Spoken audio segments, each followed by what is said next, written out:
ISO द्वारा प्रमाणित Maharashtra police news 24.live. खरं तर आपलं सहर्ष स्वागत आहे. नमस्कार. आपा सर्वसामान्यांच्या हाकेला धावून जाणारा माणूस म्हणून तुमच्याकडे बघितलं जातं. कसं वाटतं? खरं पाहिलं तर आपण जे आता बोलला त्याच्यातनं मनातून एक आदराचा भाव नसलेलं किंवा मी सर्वसामान्य लोकांच्या कुटुंबातला व्यक्ती आहे असं मला वाटतं. आणि जे सामान्य लोक आहेत त्यांच्यासाठीच आपल्याला काम करायचे आणि त्यांच्यासाठीच इथून पुढच्या काळात देखील काम करत राहील असा या निमित्तानं मी आपल्याला विश्वास देतो. खरं तर नगर परिषदेची निवडणुकीचं रणसंग्राम सध्या चालू झाले, जो तो आपल्या पद्धतीनं काम करतोय. सध्या आपली रणनीती कशी आहे? खरं पाहिलं तर या निवडणुकीमध्ये रणनीती ही एकच आहे की सर्वसामान्य जो माणूस आहे इथला प्रभाग क्रमांक 6चा जो गोरगरीब जनता आहे ह्याचे अनेक प्रश्न आहेत. ह्या अनेक प्रश्नांवरती ह्या जनतेचा आवाज बनून आपल्याला काम करायचंय आणि तो आवाज हा मला विश्वास आहे इथली सामान्य जनता जी गोरगरीब जनता आहे ही जो त्यांना आपला प्रतिनिधी वाटतो, ज्याला हक्काने आपण निम्म्या रात्री फोन करू शकतो किंवा ज्याला आपण हात धरून किंवा आपल्या गाडीवरती बसून काम करून घेऊ शकतो, ह्या प्रभाग क्रमांक 6 मध्ये एकच अशा उमेदवार आहेत महिला प्रतिनिधी की अमृता धनंजय कामटे, की ज्यांना धनंजय अप्पाला सांगितल्यानंतर 1 मिनिटात त्यांचं 100% काम होईल असा विश्वास जनतेला आहे. त्यामुळे हीच खरी रणनीती. भाजपमध्ये आपण आजपर्यंत काम केलं, एकनिष्ठ भाजपशी राहिलात आणि भाजपनं आज आपल्यावरती उमेदवार पदाची जबाबदारी दिली. कसं वाटतं? खरं पाहिलं तर या सर्व राजकीय घडामोडींमध्ये सर्व गावाला किंवा प्रभाग क्रमांक 6ला माहिती आहे काय काय राजकीय घडामोडी घडल्या, परंतु फुरसिंगावचं जे ग्रामदैवत आहे शंभू महादेव हे जागृत आहे. त्यामुळं देवानी सगळं बघितलंय की इथं आपल्याला जर एखादं चांगलं काम करत असेल तर चांगलं काम करणाऱ्या माणसाच्याच पायात पाय घातले जातात. परंतु ही सर्वसामान्य जनता आहे ही ओळखून आहे की चांगलं काम करणारे कोण आहेत, पायात पाय घालणारे कोण आहेत, त्याच्यानंतर इथं वेगळ्या मार्गाने काम करणारी कोण आहे, दडपशाही करणारं कोण आहे आणि ज्या दडपशाहीला मोडून काढायचं असेल तर धनंजय अप्पांची पत्नी अमृता कामटे हिला इथनं आपल्याला प्रतिनिधी म्हणून पाठवल्यानंतर इथली दडपशाही दादागिरी संपणार आहे. स्थानिक राजकारण कसं चाललंय? स्थानिक राजकारण आता आपण पाहतोय प्रभाग क्रमांक 6 मध्ये फक्त जी सर्वसामान्य लोक आहेत त्यांना पैशाच्या जोरावरती आम्ही विकत घेऊ असं गृहीत धरून चाललेली आहेत लोक. की आज 5,000 दिले तर हे काय पैसे टाकले की पाहिजे तिकडे पळत येतात असं त्यांचा समज आहे बाकीच्या इतर उमेदवारांचा. परंतु मी त्याला एकच उत्तर देईल की इथली जी स्वाभिमानी जनता आहे ह्या प्रभाग क्रमांक 6चा जो स्वाभिमानी मतदार आहे हा यांच्या ह्या 5,000 रुपयाच्या जर विचार केला तर 5 वर्षामध्ये रोजचे 2 रुपये 3 रुपयेच होतात. एवढा स्वस्त इथला मतदार अजिबात नाही आणि कुणी यांना गृहीत धरू नये. कारण का ज्यावेळेस ही लोक पैसे घेऊन त्यांच्याकडे जात आहेत प्रत्येक घरातनं मला फोन येतोय धनंजय अप्पा अशी लोक नावं घेऊन सांगतायत की लोक आमच्याकडे पैसे घेऊन आले, एवढे पैसे देऊन हे केलं जातंय. तर बऱ्याच ठिकाणी तोंडावरती त्यांनी सांगितले की नाही धनंजय अप्पाच्या मिसेसला अमृता वहिनीला मी एक मत देणार, बाकीचं कोणाला द्यायचं ते देईल, पण त्याच्यावरती कसलंही कॉम्प्रोमाइज केलं जाणार नाही. हा एका ठिकाणी एका मतदाराला त्यांनी प्रश्न विचारल्यानंतर त्यांच्याकडे 25,000 रुपये घेऊन गेले होते, पण 25,000 रुपये त्या मतदाराने नाकारलं. तर त्याला विचारलं गेलं की असं काय धनंजय अप्पांनी तुमच्यावरती जादू केलाय की तुम्ही पैसे नाकारताय? तर त्या माणसाने उत्तर दिलं गावातल्या सगळ्या पुढाऱ्यांकडे गेलो, एकानेही माझं काम केलं नाही. शेवटी गावातल्या एका व्यक्तीने त्यांना सांगितलं की तुम्ही धनंजय अप्पाकडे जा, तोच माणूस तुमचं काम करू शकतो. तो माणूस माझ्याकडे आल्यानंतर मी एक फोन केला आणि त्या माणसाचं काम झालं. परंतु हीच गोष्ट तो अनेक लोकांना सांगते की एका फोनवरती काम होणारा माणूस फुरसिंग गावात एकच आहे की धनंजय अप्पा. 25,000 रुपये मतदारांना नाकारलं? हो. बर. मी तुम्हाला लाईव्ह आणू शकतो, कधी तुम्ही सांगा त्यावेळेस मी समोर आणून समोर लाईव्ह येऊन हे करायला तयार आहे. कधी एखाद्या व्यक्तीबद्दल आदर एवढा असावा हे 25,000च्या आमिषाला सुद्धा बळी न पडता केवळ धनंजय अप्पा कामटे यानं आपलं काम केलं, त्याची जाण ठेवून आज मतदार तुमच्या पाठीशी खंबीरपणे उभा आहे. का आरोप है कि मतदाताओं को लुभाया जा रहा है, लेकिन आप पिछले कई वर्षों से राजनीतिक में सक्रिय है और आपके प्रभाग में या कुशली गांव में आपके द्वारा क्या विकास के काम हुए, जो विकास के काम लोगों तक पहुंचने चाहिए, जो पहुंचे नहीं है, आपका क्या मत है इस पर? आम्ही जी विकासाची कामं केली आहेत ती 100% लोकांपर्यंत पोहोचलेली आहे. त्याचं उदाहरण जर तुम्हाला सांगायचं झालं तर रात्रीच्या वेळी आपलं रेल्वे गेट आहे फुरसुंगी वडकी मार्गावरचं, हे रात्रीचं बंद असायचं. तर त्या रेल्वे गेट सुरू करताना अनेक आंदोलनं करून, अनेक पाठपुरावा करून DRM ऑफिस असेल रेल्वेचं आणि त्यांचे सर्व रेल्वेचे अधिकारी असतील यांच्याकडे पाठपुरावा करून ते रेल्वे गेट रात्री 7ला बंद व्हायचं, सकाळी 7ला चालू व्हायचं. अनेक लोकांच्या शेतकऱ्यांना अडचणी होत्या. एक 5-6-10 किलोमीटरचा वेढा घालून गावात यावं लागायचं आणि पलीकडचा विकास खुंटलेला होता. रेल्वेच्या पलीकडचा जो भाग आहे ज्याच्यामध्ये सिद्धिग्रीन असेल, मळाई पार्क असेल, साईराज सिटी असेल, सोपन नगर असेल, त्याच्यानंतर आपण पाहतोय की तिथं गावकरी पार्क असेल, लंबोदर प्राईड असेल, साजई पार्क असेल, परदेशी मळा असेल, वांजळे मळा असेल, फुले विडवट्टी असेल, त्याच्यानंतर इकडचा श्रीनाथ सुंदरवनचा सोसायटी असेल, सुंदरवन सोसायटी असेल, या सर्व भागातला विकास खुंटलेला होता. जे रेल्वे गेट आपण चालू केलं त्याच्यानंतर या भागाच्या डेव्हलपमेंटला सुरुवात झाली आणि खंडोबा माळावरचा परिसर असेल, शिवचैतन्य नगर असेल, राजविश्व सोसायटी असेल, नारायण नगर असेल, खंडोबा माळ असेल, परशुराम कामठी नगर असेल, भगवान कामठी नगर असेल, मल्हार पार्क असेल, सगळ्या ठिकाणी त्या रेल्वे गेट चालू केल्यामुळे तिथला जे मार्केट आहे ते वाढ होऊन त्या ठिकाणी सर्वमान्य लोकांना त्याचा 100% फायदा होतो त्या रेल्वे गेट चालू केल्यामुळे. आणि जनता देखील त्या रेल्वे गेट सुरू केल्यामुळं आज सर्व ठिकाणी सगळ्या एरियामध्ये सांगितलं जातं की हे फुरसुंगी वडकीचं रेल्वे गेट जे बंद होतं ते धनंजय अप्पांनीच चालू केलंय, बाकी कुणाचा याच्याशी काही संबंध नाही. प्रभाग क्रमांक 6 में आप उम्मीदवार के तौर पर चुनाव लड़ रहे हैं, तो प्रभाग क्रमांक 6 में सबसे बड़ी समस्या, जो जनता की समस्या, सबसे बड़ी समस्या क्या है और उसका समाधान करने के लिए आपके पास क्या प्राथमिकता और क्या आपके पास जो मतलब मुद्दा है जो लेकर जाएंगे जनता में और उस समस्या का समाधान करेंगे? प्रभाग क्रमांक 6 मध्ये आपण पाहतोय की घरोघरी पाण्याच्या नळ द्वारे पाणी मिळालं पाहिजे हा विषय. तर MGP जी पाणी योजना आहे मुख्यमंत्री पेयजल योजना, याच्यासाठी राज्याचे मुख्यमंत्री आदरणीय देवेंद्रजींनीच सुरुवातीला मुख्यमंत्री असताना निधी दिला होता आणि दरम्यानच्या सरकार बदलल्याच्या नंतर योजना बंद पडली होती.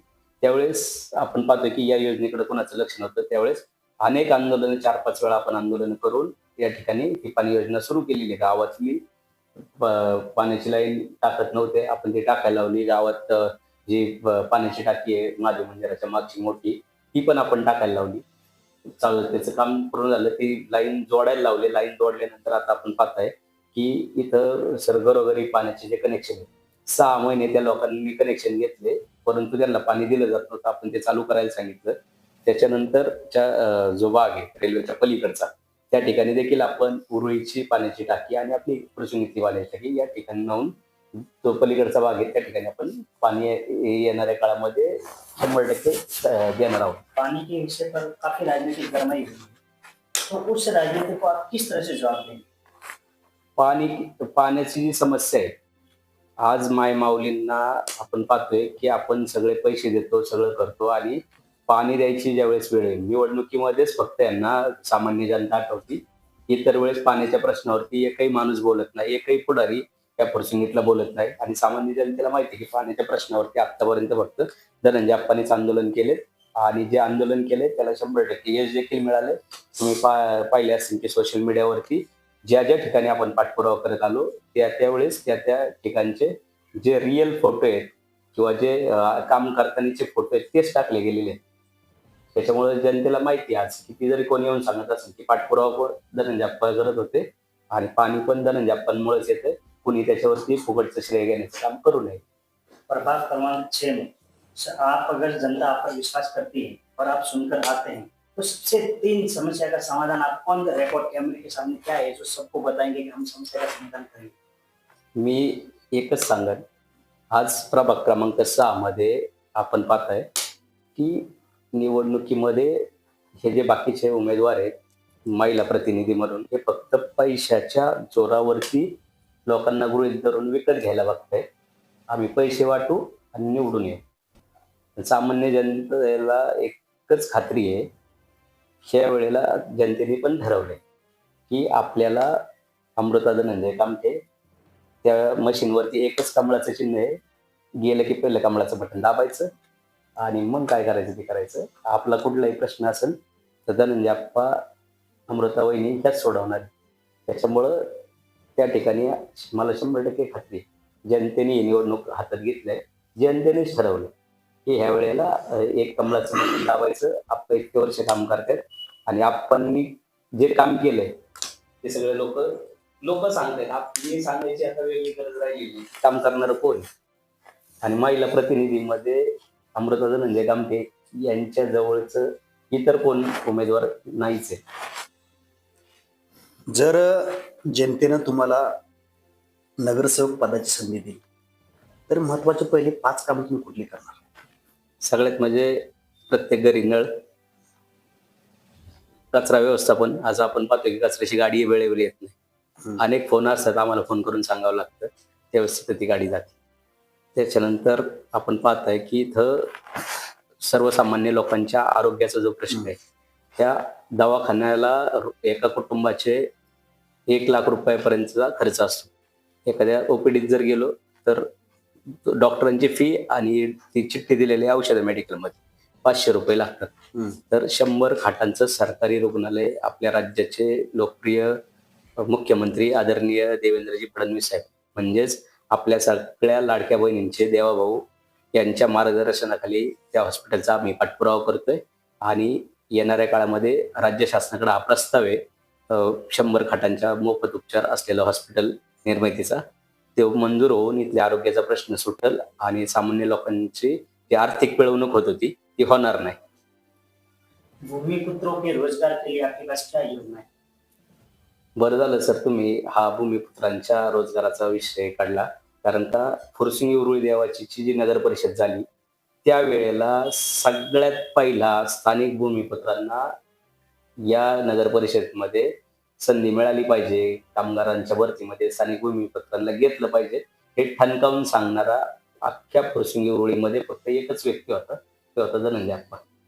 त्या ठिकाणी आम्ही त्याचा पाठपुरावा करून त्या अनुषंगाने आज आपण पाहताय अनेक वेगवेगळे जे कामं आहेत त्या कामाच्या अनुषंगाने आज सुरुवातीच्या काळामध्ये कॉन्ट्रॅक्टवर का असेना पण फुरसुंगी गावातलेच तरुण या ठिकाणी कामाला लागल्यात, फुरसुंगी गावातल्याच महिला भगिनी कामाला लागल्यात.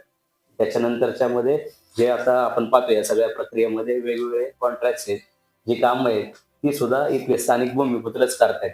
हे सगळं जो विषय आहे नोकऱ्यांचा आणि रोजगाराचा, तर या नगर परिषदमध्ये 100% धनंजय आप्पांनी सांगितल्यामुळंच भूमिपुत्रांना आज तिथं काम करायची संधी मिळते असं लोक म्हणतायत. हे मी नाही सांगत आहे.